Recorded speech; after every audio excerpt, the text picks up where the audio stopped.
Que Dieu bénisse son assemblée. Amen. Nous allons prendre nos Bibles.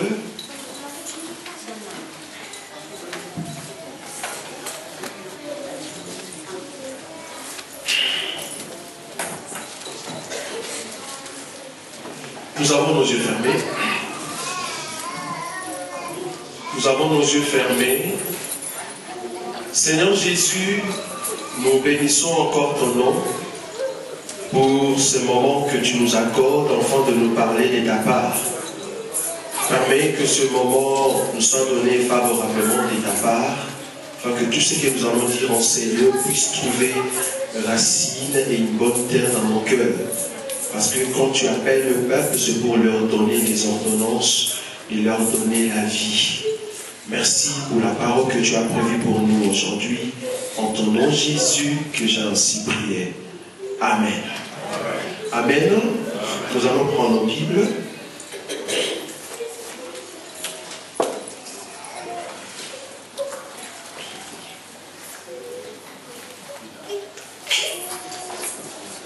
Je suis dans Luc chapitre 24. Luc chapitre 24, verset 25 au 27e verset. Luc chapitre 24, 25 à 27, je lis rapidement la parole de Dieu. Alors Jésus leur dit, ô hommes sans intelligence et dont le cœur est lent à croire tout ce qu'ont dit le prophète, ne fallait-il pas que le Christ souffrit ces choses et qu'il entrât dans sa gloire? Et commençant par Moïse et par tout le prophète, il leur expliqua dans toutes les Écritures ce qui le concernait. Je répète ce verset, le 27e. Et commençant par Moïse et par tout le prophète, il leur expliqua dans toutes les Écritures ce qui les concernait. N'est-ce pas? J'ouvre encore un passage que nous connaissons tous, que nous lisons d'habitude, Jean chapitre 5. Jean chapitre 5, les versets 37 et 30 jusqu'à 39. Jean chapitre 5, 37 à 39. Et le Père qui m'a envoyé a rendu lui-même témoignage de moi. Vous n'avez jamais entendu sa voix, vous n'avez point vu sa face. Et sa parole ne demeure point en vous, parce que vous ne croyez pas à celui qui l'a envoyé. 39. Vous sondez les Écritures parce que vous pensez avoir en elles la vie éternelle. Ce sont elles qui rendent témoignage de moi. Et vous ne voulez pas venir à moi pour avoir la vie. Amen. Depuis un certain temps, nous avons commencé cet enseignement sur la dîme. Et la fois passée, on a essayé de toucher un aspect doctrinal, n'est-ce pas? Que nous voulons terminer quand même cet aspect aujourd'hui. Comme ça, le peuple peut avoir une vue par rapport à ce que nous voulons confesser dans cet enseignement de la dîme. Nous disons ceci. Nous avons dit la fois passée que nous avons le nouveau sacrificateur, n'est-ce pas? Le nouveau sacrificateur, selon l'ordre de Melchisédek. Melchisédek, qui est Jésus. Et nous avons dit, lui étant le sacrificateur, donc c'est à lui que nous devons donner notre dîme. Maintenant, la question c'était de savoir, avec lui, le nouveau sacrificateur, quelle est la manière qu'il nous a présentée pour donner maintenant cette dîme? Est-ce qu'il nous a demandé de donner la dîme de la loi? Ou bien, quelle est la façon que nous devons participer pour que l'œuvre de Dieu puisse aller de l'avant? N'est-ce pas? C'est là où nous avons touché, par exemple, le verset de Galates, chapitre 6, verset 6, là où la Bible dit « Faites part de tous vos biens avec ceux qui vous enseignent la parole de Dieu. » Mais le dimanche passé, on n'a pas terminé cet aspect doctrinal parce que le mercredi, on était ici, nous avons eu quand même des idées, bien qu'il y ait encore un élément qu'on doit encore partager le mercredi prochain. Donc nous disons ceci. La dîme que nous donnons, ou la part des dieux que nous devons donner aux serviteurs, ou le salaire que nous devons donner aux serviteurs des dieux, nous les donnons à Jésus d'abord, mais Jésus va donner maintenant ses salaires à ses serviteurs. Maintenant, vous allez remarquer que en expliquant ces choses dans le livre de 1 Corinthiens chapitre 9, là, la Bible nous explique que ce qu'on est en train de donner aux serviteurs, c'est leur droit. On parle de droit. Donc, ils ont le droit d'avoir ce que nous gagnons. Nous avons le devoir de donner cette part-là. Qu'est-ce que nous avons dit le mercredi? Pour ceux qui n'étaient pas là, nous avons dit qu'il y a eu une différence entre payer la dîme,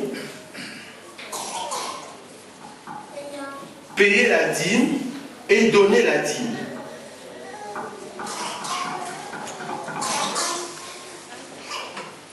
Payer la dîme, là c'est une redevance en fait. Quand on paye, quand on te dit de payer quelque chose, c'est une redevance. Donc quand tu ne payes pas, tu tombes. Donc nous disons que beaucoup d'hommes de Dieu, la façon qu'ils nous ont présenté l'enseignement de la dîme, c'est comme si on doit payer la dîme. Or nous disons, nous ici, selon l'ordre de Melchisedec, nous donnons la dîme comme Abraham. On donne la dîme. Qui dit donner, ça veut dire c'est une part que nous donnons à Dieu, que Dieu a voulu que cela soit pour les serviteurs. Maintenant la question c'est de savoir, est-ce que cette part, nous devons les considérer comme la dîme qui est égale à 1/10? C'était ça la question. Parce qu'on ne saura pas rester dans cette pensée que la dîme doit être seulement le 1/10. Pourquoi? Parce que nous sommes posés cette question. En tout cas, pour ceux qui n'étaient pas là le mercredi, on est en train de répéter. Nous sommes posés cette question. Quand Abraham donnait la part qui revenait à Dieu, ici c'est moi maintenant qui dis de la part. La Bible dit que Abraham donna la dîme de tout. Maintenant, la question est de savoir, est-ce que Abraham lui-même, quand il donnait cette part, est-ce qu'il a dit « je donne la dîme » Vous allez remarquer que c'est Moïse qui va interpréter l'acte qu'a posé Abraham. Parce que c'est Moïse qui a écrit le Pentateuque. Ça veut dire Genèse jusqu'à Deutéronome. Donc, Moïse, connaissant la loi de la dîme qui lui a été révélée par Dieu, il comprend que la part qu'Abraham a donnée à Dieu, il appelle dîme. Mais ce n'est pas Abraham qui a appelé cette partie-là dîme. Je ne sais pas si je me fais comprendre. Parce que Moïse, étant donné qu'il a écrit le Pentateuque, c'est lui qui va donner les noms à cette part-là. Ça s'appelle la dîme. Maintenant, la question, c'est de savoir, est-ce que c'était vraiment le 1/10? Parce qu'il y a beaucoup de gens qui nous disent, mais le mot dîme, vouloir ou pas, parce que même dans le dictionnaire, dîme, ça veut dire 1/10. Donc, on ne sait pas le fruit. Maintenant, nous, aujourd'hui, au temps de la grâce, est-ce que nous devons donner le 1/10 ou la part de Dieu? Parce que si nous devons donner le 1/10, donc là, nous sommes cartésiens en fait. Il y a encore des sujets qui se sont soulevés le mercredi. Il y a d'autres qui disent, nous devons donner la part de Dieu, mais cette part doit avoir comme seul le 1/10. Ça veut dire, si tu veux donner à Dieu, tu peux lui donner le 1/10, mais juste au-dessus. Vous voyez? Mais il y a d'autres qui disent, ah non, on doit seulement donner le 1/10. Et il y a un troisième groupe qui nous dit, ah non. Donc, deuxième groupe qui dit seulement le 1/10. Et il y a d'autres qui disent, on peut donner en dessous de 1/10 ou au-dessus de 1/10. En tout cas, on est encore là, à ce niveau-là, dans les débats du mercredi. Donc le mercredi prochain, nous allons venir pour voir la part que nous donnons à Dieu. Ça, c'est ce qui est vrai on ne peut pas les comparer avec la dîme de la loi. C'est impossible. On ne saura pas donner la dîme de la loi ou on ne saura pas payer la dîme. On ne saura pas. Mais nous pouvons donner cette part. Maintenant, la question est de savoir, si nous donnons cette part, est-ce que cette part doit avoir la valeur de 1/10 jusqu'au-dessus, ou soit doit seulement correspondre à 1/10, ou soit on peut le donner moins, en dessous de 1/10 ou bien au-dessus de 1/10. Donc c'est jusqu'à ces niveaux-là que nous sommes pour le mercredi. Donc en conclusion, nous devons participer dans l'œuvre de Dieu et participer avec nos biens, donner les serviteurs de Dieu qui nous enseignent la parole de Dieu, notre part. Maintenant, la question c'est de savoir, ce que nous donnons là, c'est leur salaire, ça que nous reconnaissons, parce qu'il n'y a pas seulement la dîme, hein. Il y a aussi les salaires, comme il est écrit dans le livre de Matthieu, je crois, pasteur, quelque part où Jésus est en train de dire que quand vous allez dans des maisons, on vous donne à manger, il faut manger parce que c'est votre salaire. Je crois qu'il y a un verset dans le livre de Matthieu qui dit quelque chose comme ça. Donc, c'est comme si Jésus reconnaît aussi que le salaire des hommes de Dieu, c'est quand on vous invite quelque part, on vous donne à manger, on vous donne de la nourriture. Ça va? Donc, ce n'est pas seulement la dîme. Donc, quelque part, Jésus reconnaît que les salaires aussi, il y a beaucoup d'éléments dans ce que nous appelons salaire. Donc, qu'est-ce qu'il faut retenir? Il faut participer dans l'œuvre de Dieu avec tous vos biens. Donnez les serviteurs qui vous enseignent la parole de Dieu, participez dans l'œuvre de Dieu pour que l'œuvre de Dieu puisse aller de l'avant. Mais est-ce que l'argent ou le montant que nous donnons, les salaires que nous voulons donner aux hommes de Dieu, ça doit seulement être 1/10 ou bien au-dessus, ou ça doit être seulement 1/10, ou on peut le donner moins 1/10 ou bien au-dessus de 1/10? Là, c'est encore à débattre. Venez le mercredi. Donc là, c'était la partie pour conclure en ce qui concerne la doctrine. S'il y a encore des éléments que vous trouvez que ce n'est pas encore correct, venez encore le mercredi, nous allons en parler. Donc voilà ce que nous avons dit le mercredi pour ajouter un élément doctrinal en ce qui concerne la dîme. Donc, nous nous sommes convenus qu'il faut participer, donner de l'argent aux serviteurs de Dieu, donner leur salaire parce que c'est leur droit, afin que l'œuvre de Dieu puisse aller de l'avant. Comme promis, je vous ai dit aujourd'hui, maintenant nous allons voir la partie prophétique de cet enseignement. Je vous ai dit que tout ce que je vous ai parlé, même une seule personne, une personne bien instruite, qui a bien lu les Écritures, il peut expliquer tout ce que je dis ici.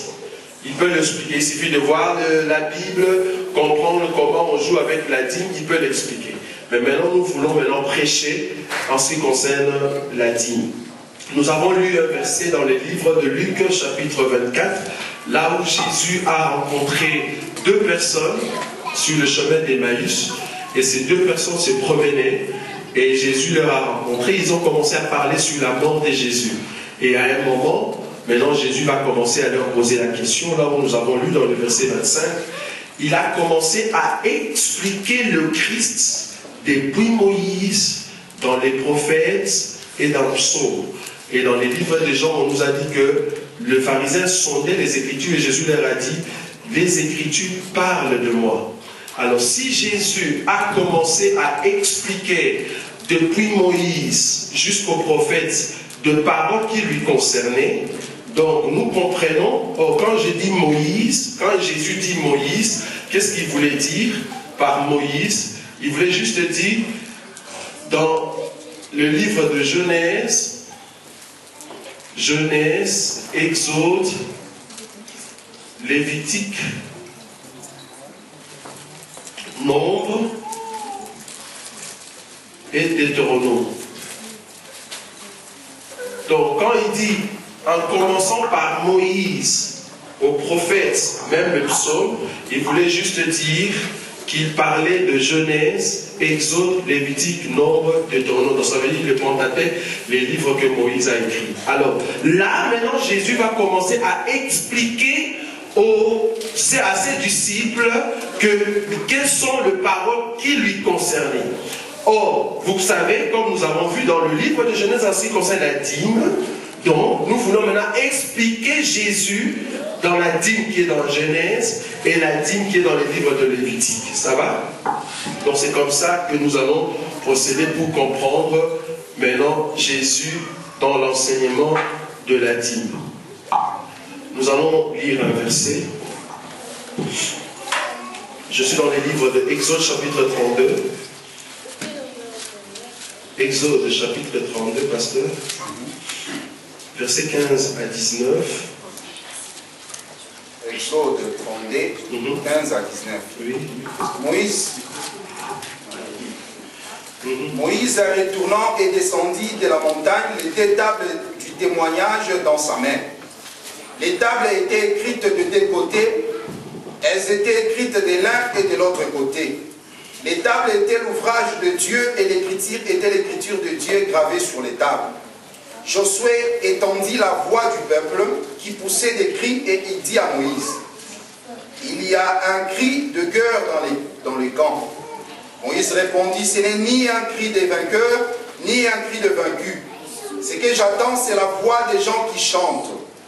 Et comme il approchait du chant, il vit Pardon? Du camp. La voix des gens qui chantent. Et comme il approchait du camp, voilà, il vit les veaux et les danses. La colère de Moïse s'enflamma, il jeta de ses mains les tables et les brisa au pied de la montagne. Il prit les veaux qu'ils avaient faits et les brûla au feu. Il les réduisit en poudre, répandit cette poudre à la surface de l'eau et fit boire les enfants d'Israël. Merci. Le chapitre 34, 1 à 4, et puis nous allons expliquer. 34, 1 à 4. L'Éternel dit à Moïse, taille des tables de pierre comme le premier, et j'y écrirai les paroles qui étaient sur les premières tables que tu as brisées. Sois prêt de bonne heure, et tu monteras dès le matin sur le mont Sinaï. Tu te tiendras là devant moi, sur le sommet de la montagne. Que personne ne monte avec toi, et que personne ne paraisse sur toute la montagne. Et même que ni brebis, ni bœuf, ni n'épaisse près de cette montagne. Moïse tailla deux tables de pierre comme le premier. Il s'éleva de bon matin et monta sur le mont Sinaï, selon l'ordre que l'Éternel lui avait donné, et il prit dans sa main les deux tables de pierre. Merci, pasteur. Nous allons maintenant expliquer quelque chose ici très important. La Bible ici nous explique une action qui se passe avec Moïse qui était sur la montagne. Et sur la montagne, Dieu lui a donné deux tables et Dieu a écrit dessus. Il a écrit les ordonnances, il a écrit les 10 commandements. Et la Bible nous dit que Moïse a pris ces deux pierres au-dessus de laquelle il y avait les inscriptions des dieux ou l'écriture des dieux que Dieu lui-même a écrit. Maintenant, il va prendre ce pierre, en sortant de la montagne, il entend de voix des gens qui chantaient. Moïse, Josué croyait que c'était la guerre. Il dit non, non, non, ce sont des gens qui chantent. Maintenant, en sortant de la montagne, il vient, de loin, il regarde dans les camps, il voit que le peuple était en train d'adorer un veau d'or. Le peuple adorait un veau d'or. Qu'est-ce que Moïse a fait? Moïse a pris les deux tables, il les a brisées en dehors du camp. Je vais vous expliquer tout ça. Il les a brisées en dehors du camp. Parce que la Bible dit, quand il s'approchait du camp, donc il n'était pas encore dans les camps. Donc en dehors du camp, il va prendre le deux pierres et le briser. Le rendre en pièces. N'est-ce pas? Donc ici, cette parole qui vient du ciel, quand je vais l'expliquer, vous allez comprendre, c'est le Christ qui va descendre, qui va venir. C'est vrai qu'il vient par la loi, mais à un moment, il doit mourir. Je vais vous montrer après qu'il va mourir hors du camp. Il ne va pas mourir dans le camp, il va mourir en dehors du camp.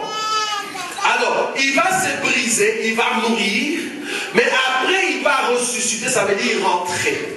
C'est là où nous avons lu dans le chapitre 34, où on nous dit, maintenant Moïse, après avoir brisé déjà la première pierre, ça veut dire toutes les écritures qui étaient sur la pierre a été brisées dans des morceaux de pierre. Ça veut dire que Christ doit mourir pour se répandre à un peuple. Maintenant, il va se briser complètement et s'est divisé dans des cœurs de gens. Après avoir subi cette mort, ce brisement, il doit rentrer. Or, quand il rentre, ça veut dire qu'il a déjà laissé ce qui était en lui. Il a déjà laissé la vie. C'est pour cela, comme on a lu dans 34, que Moïse va maintenant prendre d'autres pierres qu'il doit tailler. Mais regardez bien l'écriture, vous allez voir que les pierres que Moïse est en train d'amener, il n'y avait pas l'écriture. C'était juste de pierres vierges. Pourquoi? Parce que la première pierre qui avait l'écriture a déposé cette écriture dans le vie des gens quand il s'est brisé. Maintenant, après, il doit rentrer. Il doit rentrer auprès de la montagne, là où il y a Dieu. Mais quand il rentre, il laisse l'écriture. Il laisse la parole. Il laisse la vie à ceux qui étaient là. Donc, Moïse va prendre maintenant les deux pierres vierges. Il doit encore remonter sur la montagne. Ça, c'est l'ascension du Christ quand il rentre auprès du Père. Donc là, nous comprenons que les deux pierres que Moïse ramène maintenant vivants, ce sont les deux pierres qui montrent que le Christ est en train de rentrer. Maintenant, la question, c'est de savoir, qu'est-ce que Jésus a laissé, ou qu'est-ce que cette pierre, quand il s'est brisé, qu'est-ce qu'il a mis dans le cœur de toute terre, ou toute partie de terre qui a reçu le morceau de pierre? C'est ça la question. Donc nous voulons maintenant voir, par rapport aux 10 commandements, quelle est cette parole qui est restée dans le cœur des gens pour que Jésus rentre auprès du Père. Ça va? Je suis dans le livre de Matthieu, chapitre 22. Nous allons voir un élément très important. Matthieu, chapitre 22. 34 à 40. Matthieu 22, 34 à 40. Oui.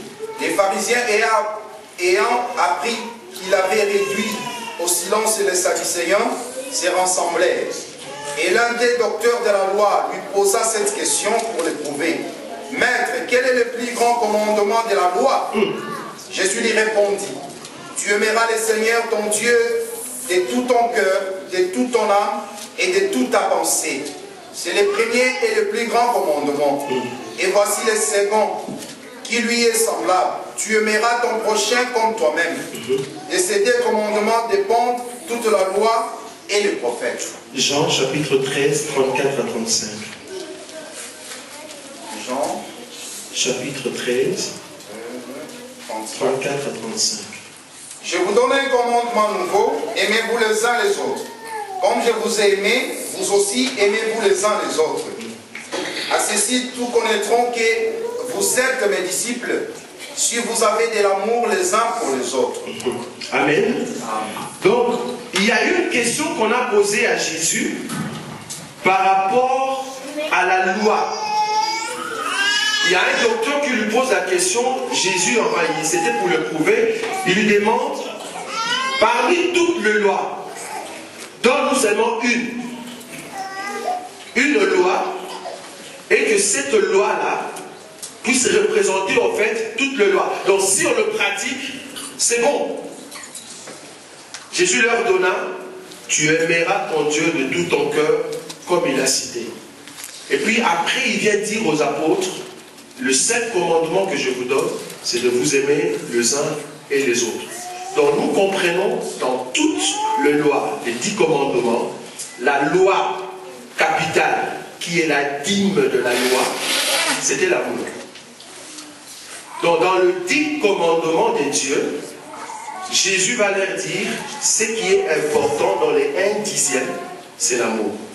Or vous savez que l'amour, c'est Jésus lui-même. Car la Bible dit dans Jean chapitre 3, verset 16, car Dieu a tant aimé les mondes, c'est par amour que Dieu a pris la chose, la part la plus chère qu'il a donnée au monde.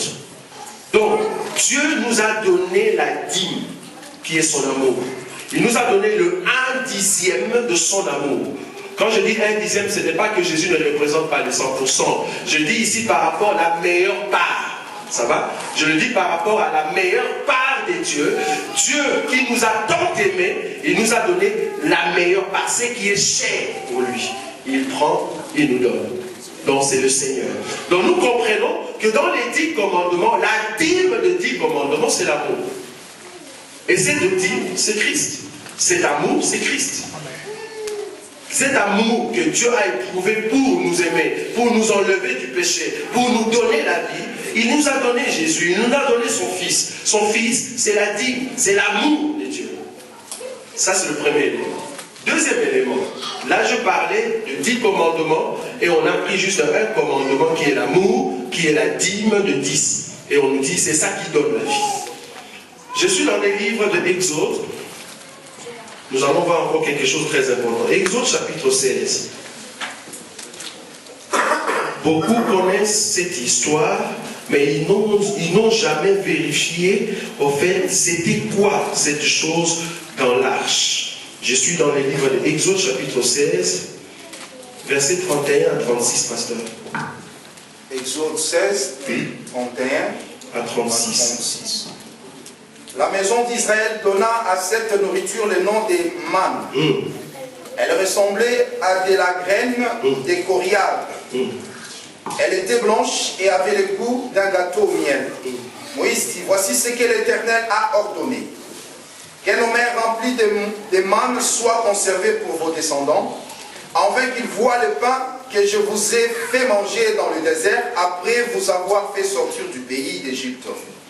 Et Moïse dit à Aaron, prends un vase, mets-y de la manne plein un omer, et dépose-les devant l'Éternel afin qu'ils soient conservés pour vos descendants. Suivant l'ordre donné par l'Éternel à Moïse, Aaron les déposa devant les témoignages afin qu'ils soient conservés. Les enfants d'Israël mangèrent la manne pendant 40 ans, jusqu'à leur arrivée dans un pays habité. Ils mangèrent la manne jusqu'à leur arrivée aux frontières du pays de Canaan.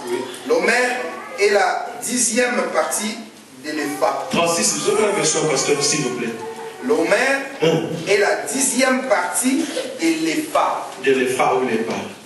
Vous avez vu le verset 36, n'est-ce pas? C'est dans vos Bibles. On a dit, quand les enfants d'Israël ont réclamé quelque chose à manger, Moïse a prié et Dieu a accordé la manne. La manne commençait à tomber, il commençait à manger. Mais il y a eu une recommandation de la part du Seigneur. Qu'est-ce que Dieu a dit? Il a dit par Moïse que tu vas prendre une quantité. La quantité qu'on avait, c'était les homères.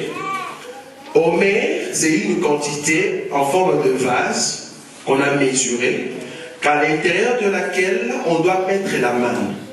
Maintenant, dans le verset 36, on nous dit, cet homère-là, c'était en réalité le 1/10 de l'épha.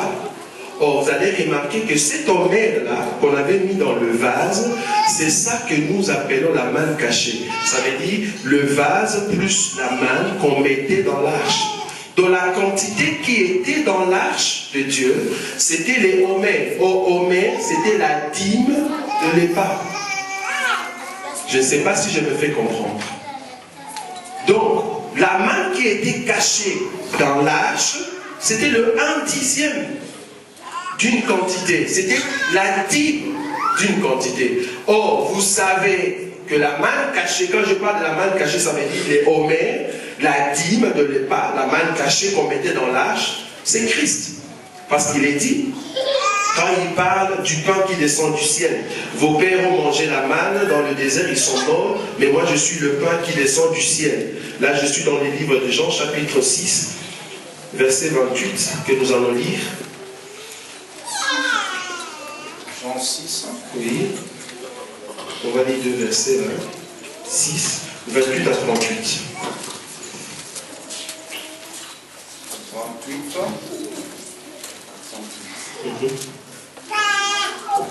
Il lui dit, que devons-nous faire pour accomplir les œuvres de Dieu? Jésus leur répondit, l'œuvre de Dieu, c'est que vous croyez en celui qui l'a envoyé. Quel miracle fais-tu donc, lui dire-t-il, afin que nous le voyions et que nous croyions en toi? Que fais-tu? Nos pères ont mangé la manne dans le désert, selon ce qui est écrit, il leur donna le pain du ciel à manger.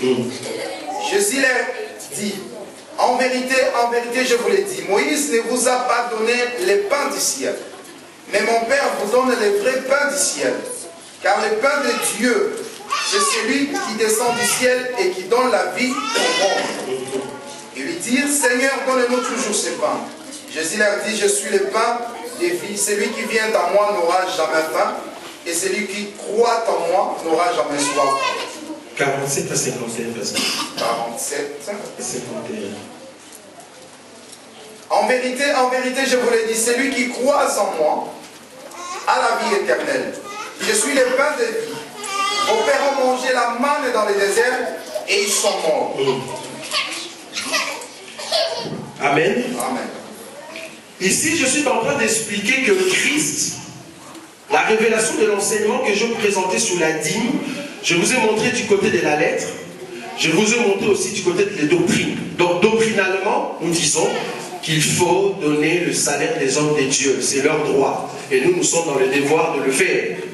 Maintenant, la question, comme je vous ai dit, c'est de savoir maintenant combien il faut donner. Est-ce qu'il faut donner seulement le 1/10 ou il faut donner au 1/10, que le 1/10 soit le seul, ça veut dire à partir de 1/10 jusqu'au-dessus, ou encore on peut donner moins que 1/10 ou au-dessus de 1/10. Ça, nous allons partager le mercredi. Maintenant, ici, je suis en train de vous présenter la révélation ou la prophétie par rapport à la dîme. Qu'est-ce que la dîme voulait dire dîme? Parce que là, c'était la lettre, c'était la loi. Mais la dîme représente quoi? La dîme, quand je vous ai dit, je vous ai présenté d'abord les 10 commandements, que l'amour, c'est ça la dîme de 10 commandements. Maintenant, ici, je suis en train de vous présenter par rapport à la quantité de l'épa, que la manne qui était dans l'arche, qu'on appelle la manne cachée, c'était la dîme de l'épa. C'était une quantité de dîme qui était dans l'arche. Maintenant, cette dîme qu'on a mis dans l'arche, vous allez vous souvenir que quand Christ va mourir, les rideaux vont se couper. Ça veut dire que toute personne avait maintenant accès à voir cette manne qui était cachée du temps ancien, mais révélée aujourd'hui au travers de la parole. Donc ça veut dire nous pouvons manger maintenant cette manne, ça veut dire manger cette dîme. Or, la manne cachée, c'est le pain qui est descendu du ciel pour donner la vie. La manne cachée, c'est la dîme que Dieu nous a donnée pour que nous ayons la vie en nous. Or, Israël a caché cette dîme. Israël a caché cette quantité. Israël a caché cette mesure. Mais Dieu, à son temps opportun, il a voulu que le peuple qui est dehors puisse bénéficier de la dîme de Dieu. Et vous allez voir, Christ est en train de dire que je suis le pain qui descend du ciel. Or, il y a un verset dans le livre d'Ésaïe qui nous dit que le vrai jeûne, c'est quand on donne le pain aux pauvres, je crois.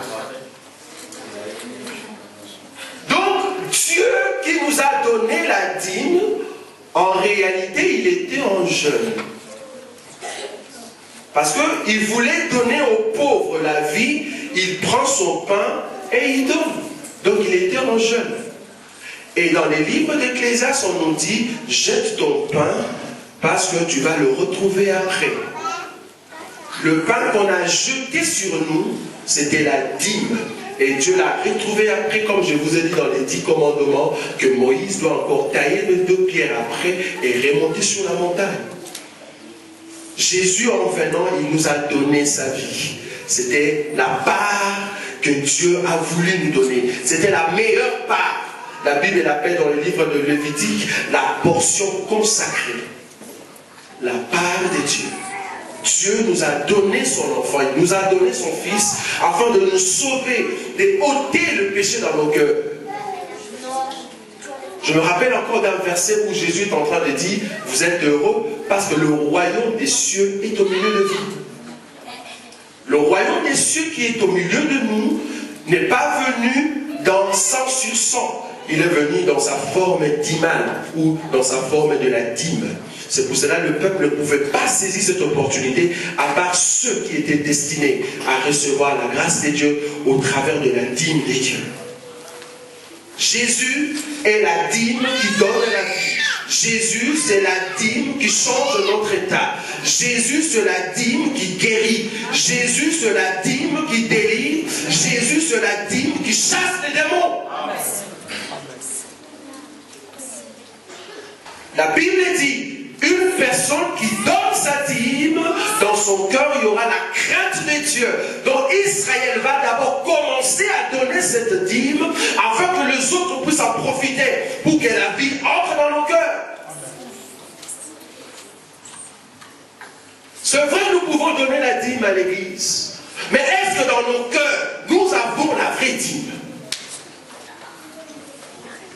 Pour que Dieu puisse te bénir, il faut que dans ton cœur, tu aies d'abord la dîme qui vient du ciel. Parce que si la dîme t'affranchit, vous êtes réellement libre. Car vous allez connaître la vérité au travers de cette dîme, au travers de cette quantité, la meilleure part de Dieu, qui change la vie.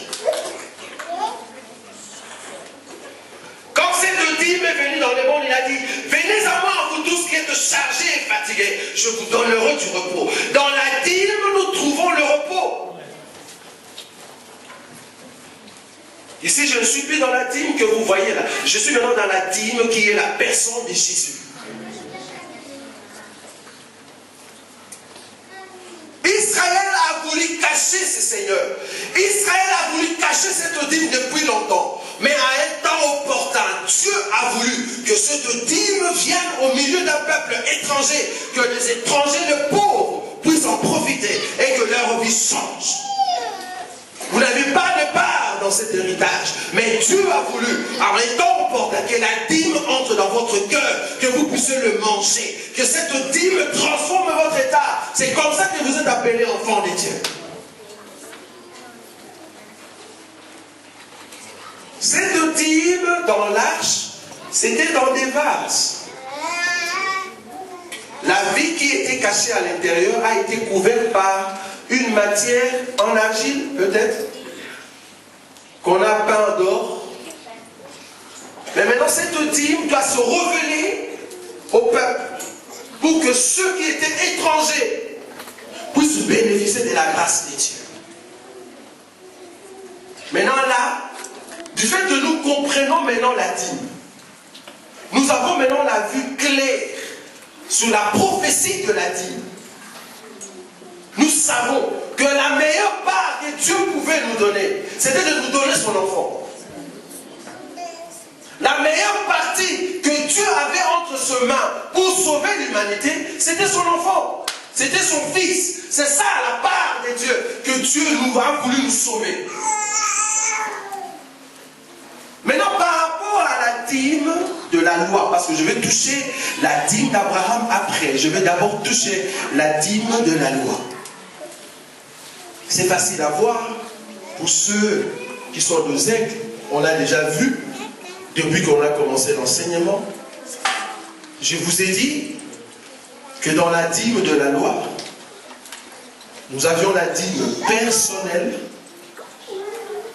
Ça veut dire, cette personne va aller avec la dîme pendant l'année et manger cette dîme.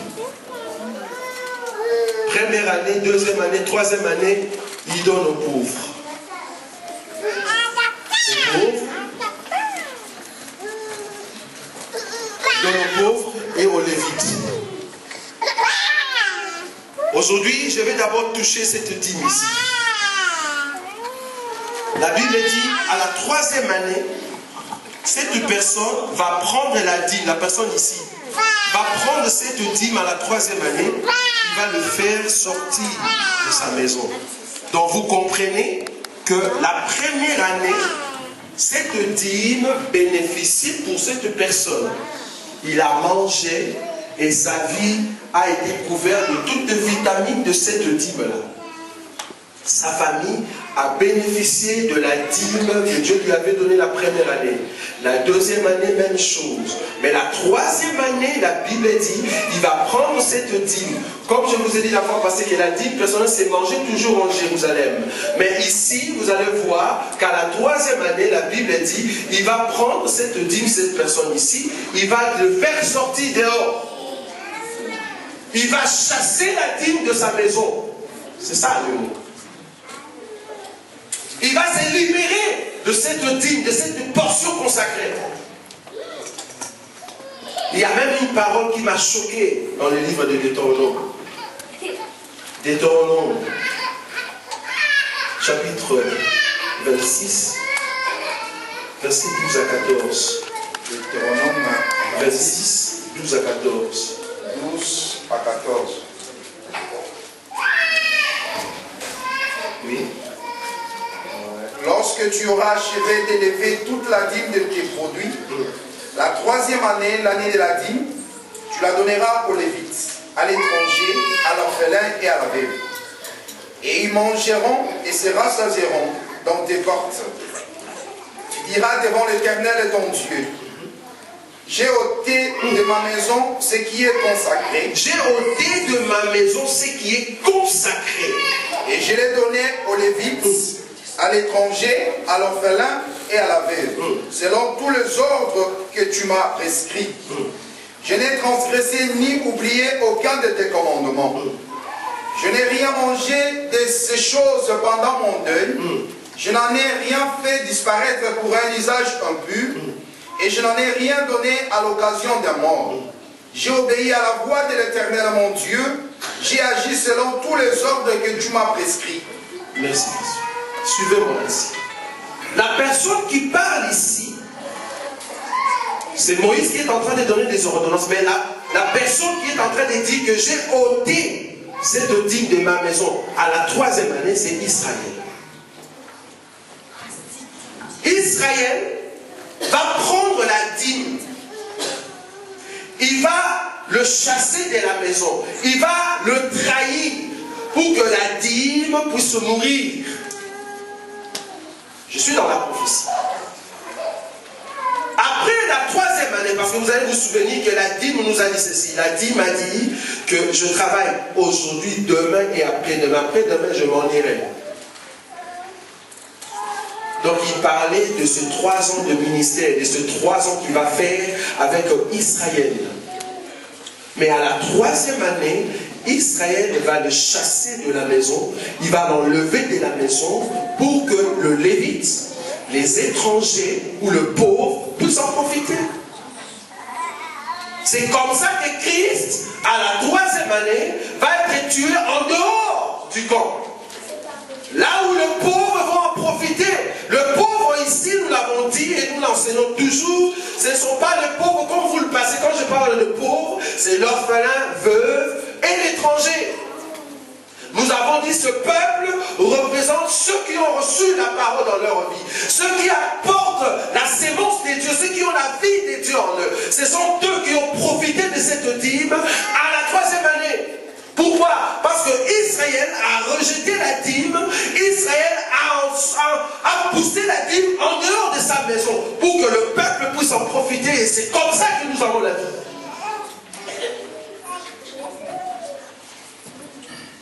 L'acte que Israël a posé, parce que il ne faut pas oublier que l'enseignement ici, c'est par rapport à qui a frappé le Jourdain.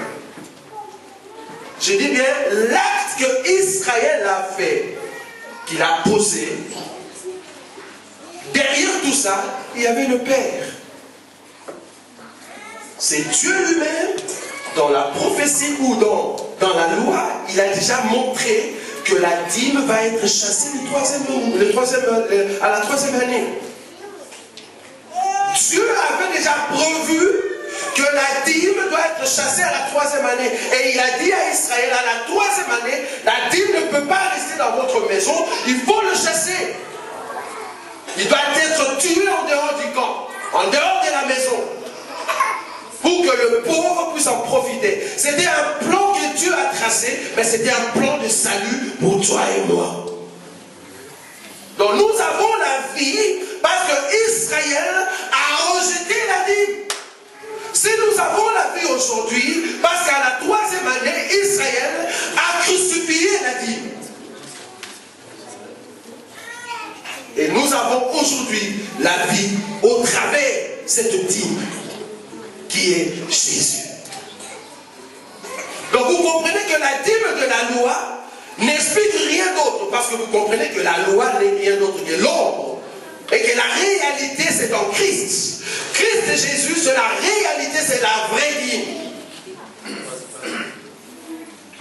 C'est la vraie dîme qu'on doit chasser à la 3e année, afin que le peuple puisse recevoir la vie. Bien-aimé, si dans ton cœur, tu n'as pas Jésus, si dans ta vie, réellement, sincèrement, tu n'as pas cette grâce d'avoir dans ta vie cette personne de Jésus, je t'en supplie, recherche la face de cette personne parce qu'il va changer ta vie.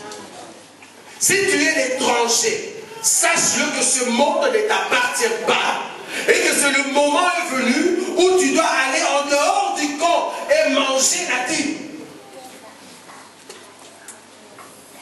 Afin que Jésus change ta vie. Le dimanche prochain, je vais vous montrer qui sont les Lévites, qui doivent aussi manger la dîme à la 3e année. Mais ici, je vous montre le pauvre. Le pauvre, qui sont ceux qui ont reçu Jésus-Christ dans leur vie. Et ils ont accepté, parce que c'est un peuple qui vient de loin, ce sont des étrangers qui sont venus dans un coin reculé, mais que Dieu a choisi depuis la prédestination, afin qu'ils puissent accepter de manger cette dîme à la 3e année. Si dans ta vie, tu ne connais pas encore le Seigneur, je t'en prie, avec les enseignements qui se passent en Seigneur, donne ta vie à Jésus. Tu peux être un jeune, tu as encore des ambitions. Tu peux être un papa, tu as encore des projets. Mais si dans ton cœur, tu n'as jamais mangé la dîme, si dans ton cœur, la dîme n'y est pas, tout ce que tu fais sera dans le néant. Mais si par contre, la base de ton cœur, la base de ta vie, c'est d'abord Jésus, tout ce que tu vas faire va réussir au nom de Jésus. La dîme nous donne la sécurité. Celui qui mange la dîme a la sécurité contre les démons. Celui qui a la dîme dans son cœur, le Satan ne peut pas le toucher. Même on peut avoir la tentation, mais tomber, chuter à fond et mourir, aller en enfer, non. Pourquoi? Parce que tu as Jésus. Quand la dîme entre dans ton cœur, il apporte des vitamines de gâteau du miel. Parce que la dîme a un goût de gâteau de miel. Quand la dîme entre dans ton cœur, il t'amène la douceur que tu ne peux pas comprendre. Tu es rassurant dans ta vie. Tout ce que tu fais va réussir. Parce que le Jésus que nous avons, c'est un Jésus qui nous donne la vie. Quand il dit aux apôtres, que je vais vous montrer comment on prie, il dit, notre Père qui es aux cieux, que ton nom soit sanctifié, que ton règne vienne. Quand il dit que ton règne vienne, c'est la dîme qui va entrer dans ton cœur, afin que tous les sorciers de ta famille puissent avoir peur de ta personne, parce que tu as le règne des dieux. Le règne des dieux dans ton cœur, c'est la dîme que Dieu t'a donnée. C'est cette parole puissante, cet évangile que nous annonçons.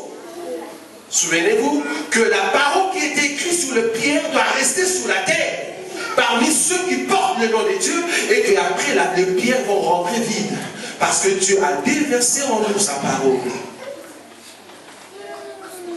Si tu n'as pas encore compris la vie que tu as, si tu demeures encore dans le péché, si tu demeures encore dans le mal, nous voulons te dire que cette dîme qui était rentrée auprès du Père, il doit revenir encore. Or, quand il nous revient, il va prendre seulement ceux qui portent la sémence de la dîme. Si vous n'avez pas Jésus, vous serez surpris des choses qui vont se passer dans le monde. Préparez-vous à cette rencontre. Car la dîme nous a donné sa vitamine. La dîme nous a donné sa vie. Il nous a donné sa parole pour que nous puissions nous préparer en conséquence. Les temps sont mauvais. Nous devons nous préparer. Et ce n'est qu'au travers de la dîme, de cette sémence de la dîme, que Dieu va nous agréer. Tu peux avoir des projets comme je le dis. Tu peux avoir de bien. Mais tout ce que tu as sans Jésus, c'est dans le néant. Mais une personne qui n'a rien, mais qui n'a que Jésus, la dîme, il est victorieuse. Parce que Jésus, c'est notre soutien. Amen. Amen. Dites Amen avec moi. Amen. Jésus, c'est notre soutien. Car en Jésus, nous avons la vie, frère. Amen. En Jésus, nous avons la sécurité. Amen. En Jésus, nous sommes plus que vainqueurs. Parce que Dieu nous a donné la vie à travers cette île. Parce qu'il est Dieu. Amen. Nous allons nous lever, nous allons adorer ce Dieu. Il est Dieu.